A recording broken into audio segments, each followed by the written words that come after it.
Olá, eu vou compartilhar com vocês um pouquinho do conteúdo que nós estudamos na Escola de Mistérios na aula 2 dessa quinta turma, dessa quinta edição. Na aula 2 nós estudamos sobre emergência espiritual. Então eu estou aqui com alguns slides, não vou conseguir mostrar para vocês, mas eu vou ler alguns slides e falar um pouco sobre esse conteúdo. Você já ouviu falar sobre emergência espiritual? Ou sobre a síndrome de emergência espiritual?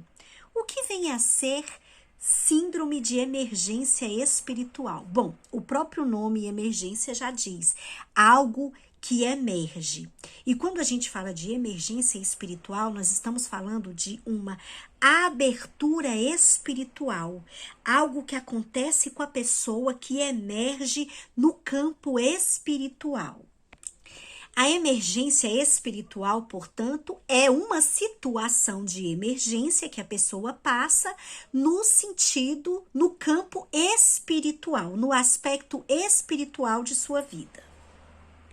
Esse processo, essa emergência espiritual, que é considerada também um processo psicoespiritual, tanto pode ser suave, pode ser um processo suave, quanto pode ser um processo intenso. Porém, a crise, a síndrome de emergência espiritual, essa crise ou esse processo é conhecido também como crise de transformação. Essa síndrome de emergência espiritual também é conhecida assim. Pode trazer um despertar, pode trazer uma nova vida para a pessoa. Então, nós não podemos olhar para a síndrome de emergência espiritual com um olhar negativo.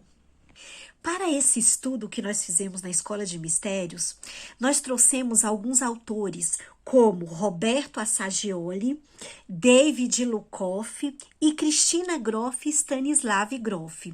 Depois eu vou compartilhar com vocês outros vídeos trazendo mais alguns conhecimentos sobre essa síndrome da emergência espiritual.